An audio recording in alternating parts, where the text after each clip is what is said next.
हिंदुओं के 4 धामों में से एक बद्रीनाथ धाम भगवान विष्णु का निवास स्थल है।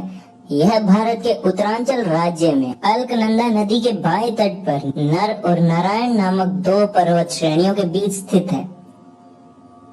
गंगा नदी की मुख्य धारा के किनारे बसा यह तीर्थ स्थल हिमालय में समुद्र तल से 3050 मीटर की ऊंचाई पर स्थित है। आओ जानते हैं इसके 10 रहस्य। हिंदुओं के 4 धाम तीर्थ स्थल के नाम है बद्रीनाथ, द्वारिका, जगन्नाथ और रामेश्वर। ये 4 धाम प्रमुख है, लेकिन जब व्यक्ति वृंदावन दर्शन करने जाता है तो उसे गंगोत्री, यमुनोत्री और केदारनाथ के दर्शन भी करना चाहिए। इन चारों को मिलाकर छोटा 4 धाम कहा गया है। केदारनाथ को जहाँ भगवान शंकर का आराम करने का स्थान माना गया है, वहीं बद्रीनाथ को सृष्टि का 8वां वैकुंठ कहा गया है, जहाँ भगवान विष्णु 6 माह निंद्रा में रहते हैं और 6 माह जागते हैं। यहाँ बद्रीनाथ की मूर्ति शालग्राम शिला से बनी हुई है, चतुर्भुज ध्यान मुद्रा में है।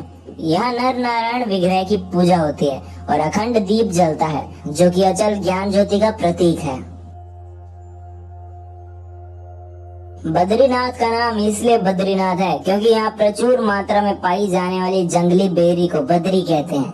इसी कारण इस धाम का नाम बद्री पड़ा। यहाँ भगवान विष्णु का विशाल मंदिर है और यह संपूर्ण क्षेत्र प्रकृति की गोद में स्थित है।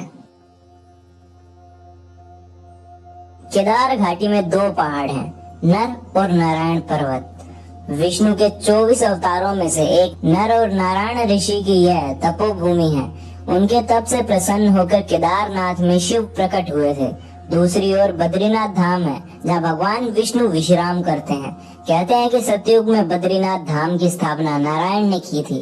भगवान केदारेश्वर ज्योतिर्लिंग के दर्शन के बाद बद्री क्षेत्र में भगवान नर नारायण का दर्शन करने से मनुष्य के सारे पाप नष्ट हो जाते हैं और उसे जीवन मुक्ति भी प्राप्त हो जाती है। इसी आशय को शिव पुराण के कोटि रुद्र सहित में भी व्यक्त किया गया है। पुराणों अनुसार भूकंप, जल प्रलय और सूखे के बाद गंगा लुप्त हो जाएगी और इसी गंगा की कथा के साथ जुड़ी है बद्रीनाथ और केदारनाथ तीर्थ स्थल की रोचक कहानी। भविष्य में नहीं होंगे बद्रीनाथ के दर्शन, क्योंकि माना जाता है कि जिस दिन नर और नारायण पर्वत आपस में मिल जाएंगे, बद्रीनाथ का मार्ग पूरी तरह बंद हो जाएगा। भक्त बद्रीनाथ के दर्शन नहीं कर पाएंगे। पुराणों अनुसार आने वाले कुछ वर्षों में वर्तमान बद्रीनाथ धाम और केदारेश्वर धाम लुप्त हो जाएंगे और वर्षों बाद भविष्य में भविष्यवर्धी नामक एक तीर्थ का उद्गम होगा। यह भी मान्यता है कि जोशीमठ में स्थित नरसिंह भगवान की मूर्ति का एक हाथ साल दर साल पतला होता जा रहा है। जिस दिन यह हाथ लुप्त हो जाएगा, उस दिन बद्री और केदारनाथ तीर्थ स्थल भी लुप्त होना प्रारंभ हो जाएंगे। मंदिर में बद्रीनाथ के दाहिने और कुबेर की मूर्ति भी है। उनके सामने उद्वजी है तथा उत्सव मूर्ति है। उत्सव मूर्ति शीतकाल में बर्फ जमने पर जोशीमठ में ले जाई जाती है। उद्वजी के पास ही चरण पादुका है। बाईं ओर नर नारायण की मूर्ति है। इनके समीप ही श्रीदेवी और भूदेवी है। भगवान विष्णु की प्रतिमा वाला वर्तमान मंदिर 3133 मीटर की ऊंचाई पर स्थित है और माना जाता है कि आदि शंकराचार्य 8वीं शताब्दी के दार्शनिक संत ने इनका निर्माण कराया था। इसके पश्चिम में 27 किलोमीटर की दूरी पर स्थित बद्रीनाथ शिखर की ऊंचाई 7138 मीटर है। बद्रीनाथ में एक मंदिर है जिसमें बद्रीनाथ या विष्णु की वेदी है। यह 2000 वर्ष से भी अधिक समय से एक प्रसिद्ध तीर्थ स्थल रहा है। बद्रीनाथ में अन्य कई प्राचीन स्थल हैं, जैसे अलकनंदा के तट पर स्थित अद्भुत गर्म झरना, जिसे तप्त कुंड कहा जाता है। यह समतल चबूतरा, जिसे ब्रह्म कपाल कहा जाता है, पौराणिक कथाओं में उल्लेखित एक सांप शिला है। शेष नाग की कथित छाप वाला एक शिलाखंड शेष नेत्र है। भगवान विष्णु के पैरों के निशान है। चरण पादुका। बद्रीनाथ से नजर आने वाला बर्फ से ढका ऊंचा शिखर नीलकंठ, जो गढ़वाल क्वीन के नाम से जाना जाता है। पौराणिक कथाओं और यहाँ की लोक कथाओं के अनुसार यहाँ नीलकंठ पर्वत के समीप भगवान विष्णु ने बाल रूप में अवतरण किया था। कहते हैं कि भगवान विष्णु जी अपने ध्यान योग और विश्राम हेतु एक उपयुक्त स्थान खोज रहे थे और उन्हें अलकनंदा नदी के समीप यह स्थान बहुत भा गया। उस वक्त यह स्थान भगवान शंकर और पार्वती का निवास स्थान था। ऐसे में विष्णु ने एक युक्ति सोची। एक दिन शिव और पार्वती भ्रमण के लिए बाहर निकले और जब वे वापस लौटे तो उन्होंने द्वार पर एक नन्हे शिशु को रोते हुए देखा।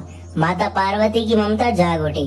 वह उस शिशु को उठाने लगी। तभी शिव ने रोका और कहा कि उस शिशु को मत छूना। पार्वती ने पूछा क्यों? शिव बोले, यह कोई अच्छा शिशु नहीं है। सोचो यह यहाँ अचानक कैसे और कहां से आ गया। दूर तक कोई इसके माता पिता नजर नहीं आते। यह कोई बच्चा नहीं बल्कि मायावी लगता है। लेकिन माता पार्वती नहीं मानी और वह बच्चे को उठाकर घर के अंदर ले गई। पार्वती ने बच्चे को चुप कराया और उसे दूध पिलाया। फिर वह बच्चे को वहीं सुलाकर शिव के साथ नजदीक के एक गर्म झरने में स्नान करने के लिए चली गईं। जब वे दोनों वापस लौटे तो उन्होंने देखा कि घर का दरवाजा अंदर से बंद था। पार्वती ने शिव से कहा कि अब हम क्या करें? शिव ने कहा कि यह तुम्हारा बालक है, मैं कुछ नहीं कर सकता।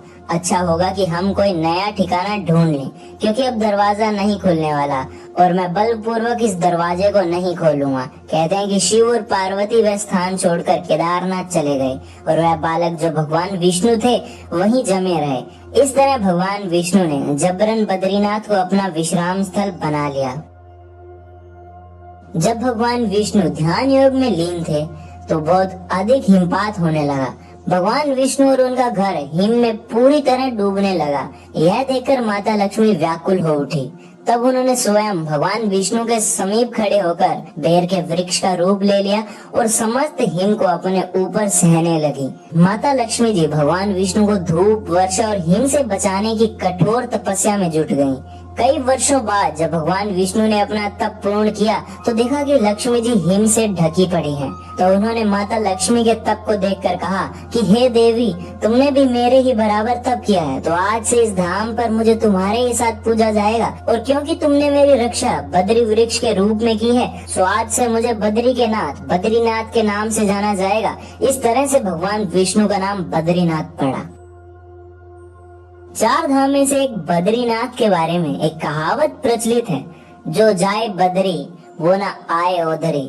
अर्थात जो व्यक्ति बद्रीनाथ के दर्शन कर लेता है उसे पुनः उधर यानी गर्भ में नहीं आना पड़ता है। मतलब दूसरी बार जन्म नहीं लेना पड़ता है। शास्त्रों के अनुसार मनुष्य को जीवन में कम से कम 2 बार बद्रीनाथ की यात्रा जरूर करना चाहिए।